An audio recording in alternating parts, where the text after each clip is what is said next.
Hi hello student, hello everyone, কেমন আছো প্রত্যেকে? আই হোপ প্রত্যেকে ভালো আছো। তো স্টুডেন্ট, আজকে ক্লাসে আমরা যেটা শুরু করব সেটা হচ্ছে ক্লাস 12 এর সপুষ্পক উদ্ভিদের যৌন জনন। ওকে, তো অলরেডি এই চ্যাপ্টারটা আমরা অনেকদিন ধরেই কমপ্লিট করছি, আমরা অলরেডি শেষের দিকেই আছি।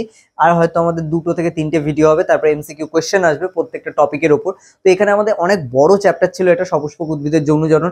এরপরে মানুষের জনন আসবে। তো এখানে প্রত্যেকটা চ্যাপ্টারে আমরা যা যা কমপ্লিট করব প্রত্যেকটা শেষে এমসিকিউ করব, ঠিক আছে? এবার তোমাদের মধ্যে অনেকেই আছো তারা কিন্তু ভাবছো যে আমাদের তো এমসিকিউতে অ্যাকচুয়ালি কোশ্চেন হবে, ঠিক আছে? এমসিকিউ হবে, অ্যাসারশন এন্ড রিজনিং এর উপর হবে, এগুলোর উপর হচ্ছে কোশ্চেন হবে। তাহলে কেন আমরা এইগুলোর উপর এত টাইম নষ্ট করছি? দেখো, কারণ হচ্ছে একটাই, যে তোমাদের কিন্তু তোমরা আগে কিন্তু হচ্ছে এই টপিকের উপর ক্লাস করোনি বা তোমাদের কোনো কনসেপ্টই নেই, ঠিক আছে? যেটা নিটের ক্ষেত্রে করা হয় সেটা কিন্তু মানে অ্যাকচুয়ালি কি হয়, নিটে যেসব স্টুডেন্টরা হচ্ছে অ্যাপিয়ার হতে যায় তারা কিন্তু আগে হচ্ছে কনসেপ্টটা জানে, কারণ 11-12 তারা কিন্তু কনসেপ্টটা আগে হচ্ছে জেনে নেয়, তারপরে তারা নিটের কোয়েশ্চেন অ্যাটেন্ড করে। সেখানে যে টিচাররা পড়ায় তারা কিন্তু আর ডিটেইলি ওই টপিকগুলো বলে না, কারণ তারা অলরেডি 11-12 করে এসছে কমপ্লিট। এটা কিন্তু তোমাদের জায়গা কিন্তু আলাদা, তোমরা এখন 12 এই সম্বন্ধে জানছো। তো সেই কারণে ক্লাসগুলো এখানে তোমাদের জন্য সব থেকে ইম্পর্টেন্ট, এবং তার সাথে এমসিকিউ। যারা আগের ক্লাসগুলো দেখোনি তারা দেখে নাও। আর যদি হচ্ছে তোমরা অফলাইনে ক্লাস করে থাকো, যদি কনসেপ্ট ক্লিয়ার থেকে থাকে তাহলে কোনো প্রবলেম নেই, তাহলে আগেরগুলো না দেখলেও চলবে, ঠিক আছে? তো নাও, আজকে আমরা যেটা হচ্ছে হেডিং করব, তো হেডিং এ আমরা লিখব উদ্ভিদের জননের কিছু বিশেষ পদ্ধতি, ঠিক আছে? উদ্ভিদের জননের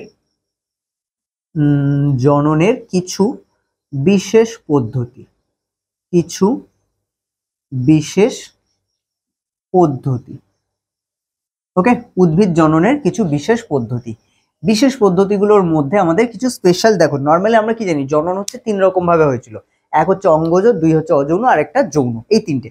এবার এগুলো ছাড়াও কিন্তু কিছু কিছু জায়গায় স্পেশাল টাইপ অফ হচ্ছে জনন ঘটে, ঠিক আছে? সেক্সুয়াল রিপ্রোডাকশন, মানে সেক্সুয়াল রিপ্রোডাকশন ঠিক না, রিপ্রোডাকশন হচ্ছে ঘটে। কি কি 1 নম্বর পয়েন্ট দিয়ে হচ্ছে আমরা লিখবো, যেহেতু আমরা হচ্ছে ক্লাসগুলোকে এখন একটু ছোট করার চেষ্টা করব। বেশি বড় করলে আমাদের মানে বেশি কথা বললে বেশি বড় হবে, আর সেক্ষেত্রে আপলোডের টাইম অনেক বেশি লেগে যায়, ক্লাসগুলো হচ্ছে ঠিকঠাক টাইমলি আসছে না, ঠিক আছে? তো এই কারণে আমরা জাস্ট শুধু কাজের জিনিসগুলোই করব। উদ্ভিদের জননের কিছু বিশেষ পদ্ধতি, প্রথমেই যেটা লিখবে apomixis. Okay, apomixis. Okay, I think এটা হচ্ছে তোমরা নোট ডাউন করছো। ওকে, প্রত্যেকের খাতা পেন বের করো আর নোট ডাউন করো। তো দেখো, অ্যাপোমিক্সিস বেসিক্যালি কি, প্রথমে আমাদের জানতে হবে কে এটা আবিষ্কার করে।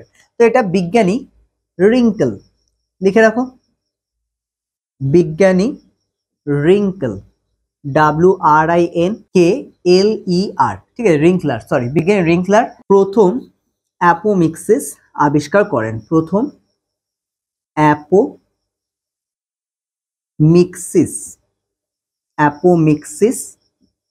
আবিষ্কার করেন। ক্লিয়ার? এটা মনে রাখতে হবে, বিজ্ঞানী রিঙ্কলার প্রথম হচ্ছে কিন্তু অ্যাপোমিক্সিস আবিষ্কার করেন। ওকে, নেক্সট আমরা চলে আসি অ্যাপোমিক্সিস কি ব্যাপারটা। আবিষ্কার করে তো বুঝলাম, কিন্তু জিনিসটা কি? অ্যাপোমিক্সিস মিন্স হচ্ছে এখানে মিক্স হয়ে যায়। কি? অ্যাপো মিন্স হচ্ছে এখানে বডি পার্টস বা আদার্স দেহের কোনো হচ্ছে পার্টস, যেটা আমাদের গ্যামেটোফাইট নয়, সেরকম কিছু একটা অঙ্গ থেকে আমাদের যখন উৎপাদন হয়, মানে ফল উৎপাদন হয়, ঠিক আছে? এটাকেই আমরা বলবো অ্যাপোমিক্সিস। ওকে, তো এটাকে আমরা একটু লিখে নিই। নিষেক ছাড়াই অঙ্গজ বা অযৌন পদ্ধতিতে, যেহেতু এখানে আমাদের মানে কোন রকম গ্যামেট উৎপাদন হয় না, তো নিষেক ছাড়াই অঙ্গজ বা অযৌন পদ্ধতিতে রেণুধর কোষ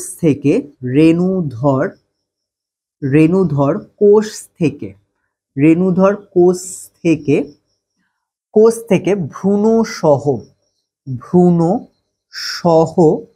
বীজ উৎপাদনের প্রক্রিয়াকে, বীজ মানে এখানে ফলও উৎপাদন হবে অবশ্যই, ভ্রূণ সহ বীজ উৎপাদনের প্রক্রিয়াকে, খেয়াল রাখবে এখানে বীজ, ঠিক আছে? পরে আরেকটা হচ্ছে মানে প্রসেস আছে যার সাথে এটা গুলিয়ে যেতে পারে, সেটা আমি বলবো। তো কোষ থেকে ভ্রূণ সহ বীজ উৎপাদনের প্রক্রিয়াকে আমরা বলতে পারি অ্যাপোমিক্সিস, প্রক্রিয়াকে অ্যাপোমিক্সিস বলে। তাহলে নিষেক ছাড়াই অঙ্গজ বা অযৌন পদ্ধতিতে রেণুধর কোষ থেকে ভ্রূণ সহ বীজ উৎপাদনের যে প্রক্রিয়া, তাকেই আমরা বলছি অ্যাপোমিক্সিস, এটা মনে রাখতে হবে। দেন দেখো এখানে আমাদের যেটা খেয়াল রাখতে হবে বীজ উৎপাদনের প্রক্রিয়াকে, ঠিক আছে। এখানে মেইনলি কিন্তু বীজ উৎপাদন হয় এবং সেটা কিভাবে, সেটা কোনো রকম মানে বীজ নর্মালি কি ডিম্বাণু থেকে উৎপন্ন হয়, কিন্তু এখানে বীজ কিন্তু আমাদের অঙ্গজ বা অযৌন পদ্ধতিতে রেণুধর কোষ থেকে, নর্মালি গ্যামেটোফাইট থেকে হচ্ছে আমাদের সৃষ্টি হয়, কিন্তু এখানে রেণুধর কোষ থেকে বীজ উৎপাদন হয়। তো এই কারণে এটা হচ্ছে আমাদের নর্মাল প্রসেসের থেকে ডিফারেন্ট। তো এটাই আমাদের মনে রাখতে হবে অ্যাপোমিক্সিসের ক্ষেত্রে। তো এবার কোশ্চেন হচ্ছে এটা কোথায় দেখা যায়, তো এখানে উদাহরণ লেখো, উদাহরণ। তো এখানে দেখা যায় এটা লেবুতে দেখা যায়, পেঁয়াজে দেখা যায়, যেমন এছাড়াও আরো কিছু আছে। তো আমরা আপাতত লেবু পেঁয়াজ যেগুলো কমন এগুলোই হচ্ছে আমরা জানবো, ঠিক আছে। লেবু পেঁয়াজ এগুলোতে দেখা যায়, ক্লিয়ার। তাহলে এটা হচ্ছে আমাদের অ্যাপোমিক্সিস। তো পজ করো, নোট ডাউন করো, দেন আমি চলে আসি সেকেন্ড টপিক। এরপরে লেখো হচ্ছে পার্থেনোজেনেসিস, ঠিক আছে। এরপরে 2 নম্বর পয়েন্ট দাও, দিয়ে লেখো পার্থেনোজেনেসিস। তোমাদের মনে রাখতে হবে পার্থেনোজেনেসিস এটাও হচ্ছে এরকম একটা প্রসেস এবং যেখানে কিন্তু আমাদের ফল উৎপাদন হয়। এবার পার্থেনোজেনেসিস, আচ্ছা ইংলিশে টার্মটা একটু লিখে রাখো, পার্থেনোজেনেসিস। দেখো পার্থেনোজেনেসিস, জেনেসিস মানে মনে রাখবো সবসময় উৎপাদন হওয়া।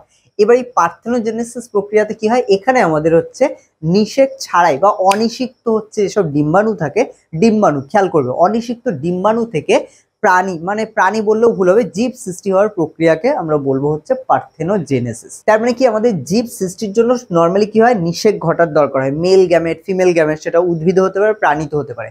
এক্ষেত্রে হচ্ছে আমাদের কিন্তু মেল গ্যামেট ফিমেল গ্যামেট যখন নিষেক ঘটায় সেটা নর্মালি দরকার হয়, কিন্তু এখানে কোনো রকম নিষেকের দরকার হয়, নিষেক ছাড়াই যখন কোনো জীব সৃষ্টি হবে গ্যামেট থেকে তখন তাকে আমরা বলবো, বা আমরা বলতে পারি অনিষিক্ত গ্যামেট থেকে যখন জীব সৃষ্টি হবে তখন তাকে আমরা বলবো পার্থেনোজেনেসিস। আচ্ছা প্রথমে একটু আমরা এখানে লিখবো কে এটা আবিষ্কার করে। তো লেখো বিজ্ঞানী চার্লস বনেট, বিজ্ঞানী চার্লস বনেট প্রথম পার্থেনোজেনেসিস পদ্ধতিটি আবিষ্কার করে।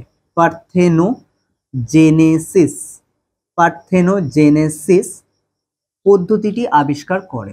তাহলে এটা খেয়াল রাখো যে বিজ্ঞানী চার্লস বনেট প্রথম পার্থেনোজেনেসিস পদ্ধতি আবিষ্কার করেন। ওকে, আচ্ছা এবার প্রসেসটা কি, কাকে বলছি পার্থেনোজেনেসিস, তো লিখে নাও, অনিষিক্ত ডিম্বাণু থেকে, অনিষিক্ত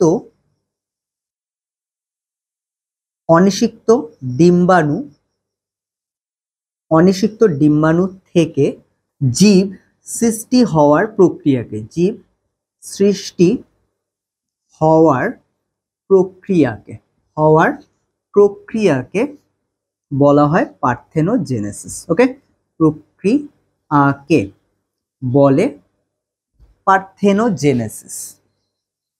টার্মগুলো খেয়াল রাখো, পার্থেনোজেনেসিস। ওকে, পার্থেনোজেনেসিস হচ্ছে আমাদের পেনের কালি মোটামুটি শেষ। তো মোটামুটি এটা হচ্ছে লিখে নাও, তাহলে আমরা একে বলছি পার্থেনোজেনেসিস। আর যতটা লিখলে এটাকে মানে রিভাইজ করো, ঠিক আছে, এটাকে রিভাইজ করো, আমি একটু পেনের কালি খাইয়ে নিই।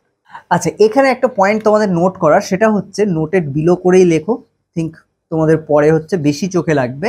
লেখো এটি উদ্ভিদ প্রাণী উভয় ক্ষেত্রেই দেখা যায়। এটা আমরা যদিও বা দেখছি হচ্ছে মানে উদ্ভিদের জননের কিছু বিশেষ পদ্ধতি, তো এটা কিন্তু উদ্ভিদ প্রাণী দুটো ক্ষেত্রেই পার্থেনোজেনেসিস দেখা যায়, কারণ এই প্রক্রিয়াতে প্রাণীও সৃষ্টি করা হয়েছে। ওকে, তো এখানে লেখো এটি উদ্ভিদ উদ্ভিদ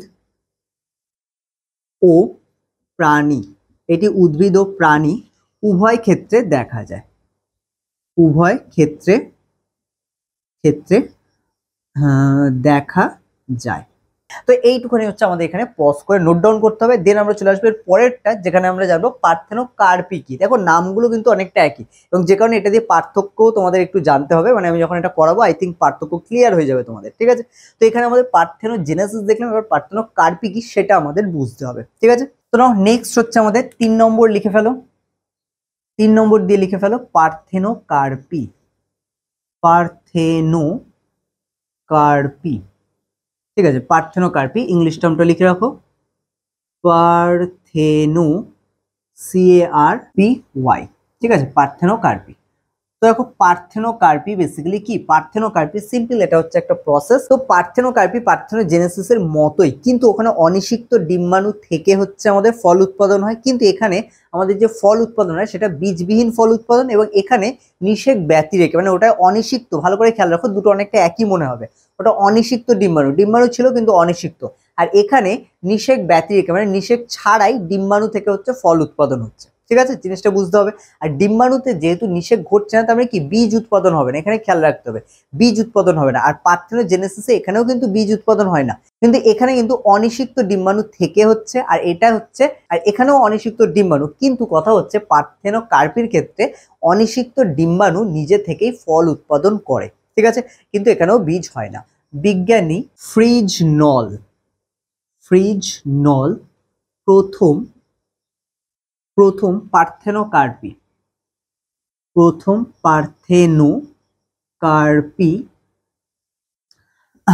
পদ্ধতি আবিষ্কার করে, ঠিক আছে, বা পার্থেনোকার্পি পদ্ধতি আবিষ্কার করেন পার্থেনোকার্পি। এই যে পদ্ধতি বা এই পদ্ধতিতেও যে হচ্ছে আমাদের নিষেক ঘটে, মানে নিষেক না, আমাদের জনন সম্ভব, ঠিক আছে, তো এটা হচ্ছে আবিষ্কার করেন বিজ্ঞানী হচ্ছে নল, ঠিক আছে, বা ফ্রিজ নল বলা হয়, পুরো নাম হচ্ছে ফ্রিজ নল, বা শর্টে আমরা নল মনে রাখতে পারি। এটাকে অবশ্যই আন্ডারলাইন করে রাখবে, কারণ এগুলো আমাদের কিন্তু খেয়াল রাখতে হবে আমাদের এমসিকিউর জন্য, যে এমসিকিউর কথা বলা হচ্ছে এই জায়গা থেকে এমসিকিউ আসে। ওকে, আচ্ছা, এবার চলে আসা হচ্ছে আমাদের কি পার্থেনোকার্পি বেসিক্যালি কি। তো সিম্পল তোমরা লিখে রাখো, বীজবিহীন ফল উৎপাদনকে পার্থেনোকার্পি বলে, ঠিক আছে, বা নিষেক ব্যতিরেকে লিখে রাখো, নিষেক ব্যতিরেকে বা নিষেক ছাড়া, ব্যতিরেকে আর ছাড়া একই ব্যাপার, নিষেক ব্যতিরেকে বা ছাড়া যেটা ইচ্ছা তোমরা লিখতে পারো, নিষেক ব্যতিরেকে বীজবিহীন ফল উৎপাদনের প্রক্রিয়াকে, ঠিক আছে, ফল উৎপাদনের প্রক্রিয়াকে। তো এখানে আমাদের নিষেক ব্যতিরেকে বীজবিহীন ফল উৎপাদনের প্রক্রিয়াকে পার্থেনোকার্পি বলে,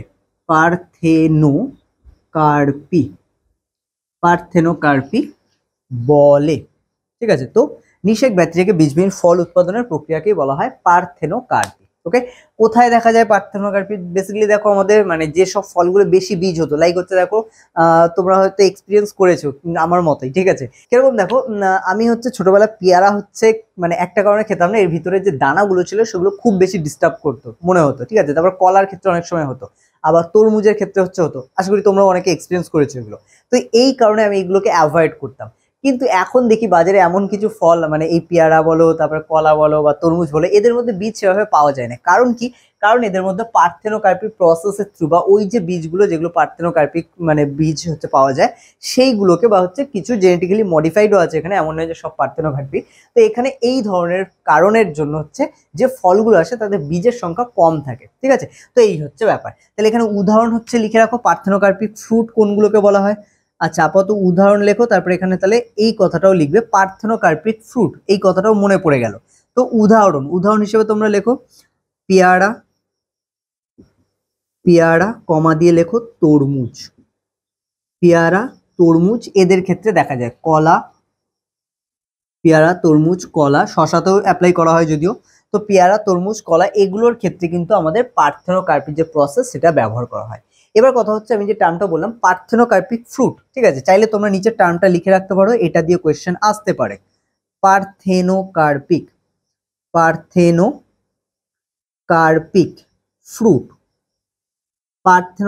ফ্রুট কাকে বলে বেসিক্যালি, ঠিক আছে, পার্থেনোকার্পিক ফ্রুট টার্মটা লিখে রাখো। তো এখানে তোমরা হচ্ছে আমি জাস্ট বলছি জিনিসটাকে লেখো, তো সিম্পল হচ্ছে লেখো পার্থেনোকার্পিক পদ্ধতির মাধ্যমে বা পার্থেনোকার্পিক পদ্ধতির মাধ্যমে যে ফল সৃষ্টি করা হয় তাদের বলা হয় পার্থেনোকার্পিক ফ্রুট, ঠিক আছে, এইটুকুনি জাস্ট একটু লিখে নাও। ওকে, তো তলায় হচ্ছে এটাকে একটু নোট ডাউন করো। তো এই হচ্ছে আমাদের পার্থেনোকার্পি, কে আবিষ্কার করে, ব্যাপারটা কি, এবং কোন কোন ফলে এটা অ্যাপ্লাই করা হয় বা কোন কোন হচ্ছে ফল উৎপাদন করা হয়, এটা আমাদের মনে রাখতে হবে। ওকে, সো নাও চলে আসি আমরা নেক্সট কোয়েশ্চেনে। তো নাও এবার আমাদের চলে আসছে লাস্ট এবং মোটামুটি ভাইটাল একটা পয়েন্ট বলতে পারো, 4 নম্বর, যেটাকে আমাদের বলা হয় বহু ভ্রূণতা, ঠিক আছে, বহু ভ্রূণতা বা পলি এমব্রায়োনি, POLY, পলি MBRYONY, পলি এমব্রায়োনি বা বহু ভ্রূণতা। তো বহু ভ্রূণতা বেসিক্যালি বা পলি এমব্রায়োনি কি ব্যাপারটা? বহু ভ্রূণতা বা পলি এমব্রায়োনি সিম্পল এটা হচ্ছে আমাদের সেম একটা প্রসেস, যেটা অঙ্গজ মানে জননের হচ্ছে একটা নর্মাল প্রসেসের থেকে একটু আলাদা। এবং এখানে কি হয়, বহু ভ্রূণতার নামটা থেকে বুঝতে পারছো তোমরা, বহু মানে হচ্ছে মাল্টিপল বা অনেক, আর ভ্রূণতা মিনস হচ্ছে ভ্রূণ। নর্মালি কি হয়, একটা ফলের মধ্যে একটা বীজ হয় এবং তার মধ্যে বা হচ্ছে অনেক ফল হলো তার মধ্যে হচ্ছে ভ্রূণ একটাই হয়, কিন্তু এখানে কি হয়, একাধিক ভ্রূণ হয়। এটাই হচ্ছে এর মানে নামের মধ্যেই হচ্ছে এই জিনিসটা লুকিয়ে আছে। তো প্রথমে কে আবিষ্কার করে এটা দেখতে হবে। তো লেখো বিজ্ঞানী লিউয়েন হুক, তোমরা অনেকেই নাম শুনেছো লিউয়েন হুকে, তাই তো, অনেকে লিভেন হুকও বলে, তো আমরা লিউয়েন হুকই লিখবো, লিউয়েন হুক। তো বিজ্ঞানী লিউয়েন হুক প্রথম প্রথম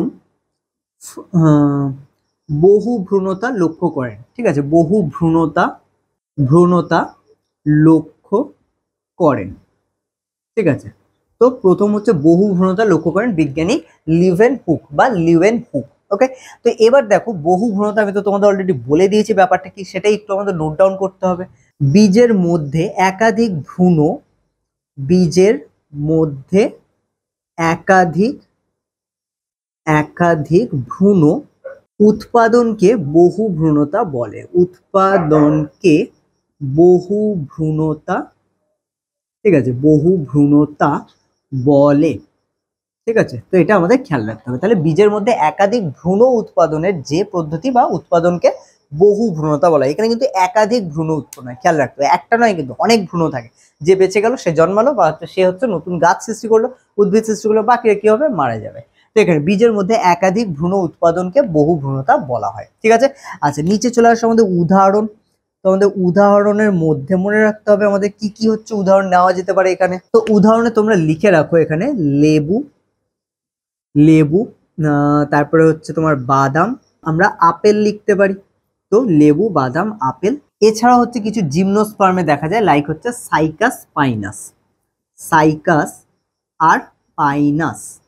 ঠিক আছে, বা পাইন বলা হয় যেটা, সাইকাস ও পাইনাস এইগুলো। তো এই হচ্ছে আমাদের মানে বহু ভ্রূণতার উদাহরণ। এবার দেখো বহু ভ্রূণতা কিন্তু অনেক রকমের হয়, কারণ বহু ভ্রূণতা হচ্ছে দু রকমের, দুটো ভাগে ভাগ করা হয়। তোমরা একটু লিখে নাও উপরে। তো বহু ভ্রূণতা লিখে এটাকে দুটো ভাগ করে দেবে, বহু ভ্রূণতা, বহু ভ্রূণতা লিখে এটাকে দুটো ভাগে ভাগ করে দেবে, এদিকে এক, এদিকে হচ্ছে দুই। তো বহু ভ্রূণতা দুটো ভাগে ভাগ করা হয়। এক, প্রথম যেটা আমরা মনে রাখবো বহু ভ্রূণতা কি, বেসিক্যালি আমরা দেখেছি। তো এখানে বহু ভ্রূণতা প্রথম যেটা লিখবে সেটা হচ্ছে প্রকৃত বহু ভ্রূণতা বা পলিএমব্রায়োনি বলা হয়। তো প্রকৃত। আরেকটা লিখবে হচ্ছে মেকি বা ছদ্ম, মেকি, আচ্ছা মেকে হয়ে যাচ্ছে, মেকি বা ছদ্ম, মেকি বা ছদ্ম। তো এই হচ্ছে আমাদের বহুগুণতা। তাহলে দু রকমের, একটাকে বলা হয় প্রকৃত বহুগুণতা আর একটা মেকি। এবার হচ্ছে উদাহরণ তোমাদের মনে রাখতে হবে যে প্রকৃতর মধ্যে কোনগুলো আর মেকি বা ছদ্মের মধ্যে কোনগুলো। দেখো নর্মালি হচ্ছে লেবু, তারপরে তোমার সাইকাস পাইনাস, এগুলোর ক্ষেত্রে প্রকৃত বহুগুণতা দেখা যায়, কারণ এদের মধ্যে একাধিক ভ্রূণ থাকে। তো এখানে নামগুলো একটু লেখো, লেবু, সাইকাস, এই দুটো আপাতত আমরা এখানে লিখে রাখি। ঠিক আছে, মেকির মধ্যে লিখে রাখো বাদাম, বাদাম, আপেল, বাদাম, আপেল। এটা হচ্ছে আমাদের মেকি বা ছদ্ম ভ্রূণতার মধ্যে আসে। ঠিক আছে, তো এই অবধি আমাদের মনে রাখতে হবে যে আমাদের বহু ভ্রূণতা কি, কি আবিষ্কার করে এবং এটা কত রকমের হয়, কোন কোন উদ্ভিদের মধ্যে কোন কোন ধরনের দেখা। তো নাও স্টুডেন্ট, এই ছিল আজকে আমাদের ক্লাস। আই থিঙ্ক এগুলো তোমরা হচ্ছে পজ করে নোট ডাউন করে নিয়েছো। আর এখানে আমরা উদ্ভিদ জন্মের কিছু বিশেষ পদ্ধতি দেখলাম, আর এগুলোর পরে আমাদের লাস্ট হচ্ছে আর দুটো তিনটে টপিক বাকি আছে, সেগুলো আমি কভার করবো। তারপর আমরা এমসিকিউ তে যাবো, যেটা বললাম, অ্যাজ ওয়েল এজ। আর বাকি হচ্ছে তারপরে মানুষের জন্ম শুরু হবে। তো তোমরা হচ্ছে প্রত্যেকটা ক্লাস 1 বাই 1 দেখো। যারা নতুন তারা অবশ্যই সাবস্ক্রাইব করে রাখো, আর যারা হচ্ছে নতুন নয়, পুরনো, তারা অবশ্যই ক্লাসগুলো ভালো লাগলে তোমরা তোমাদের ফ্রেন্ড সার্কেলের মধ্যে শেয়ার করো। ওকে, তো আজকে ক্লাস এখানেই শেষ করছি, দেখা হচ্ছে পরের ক্লাসে।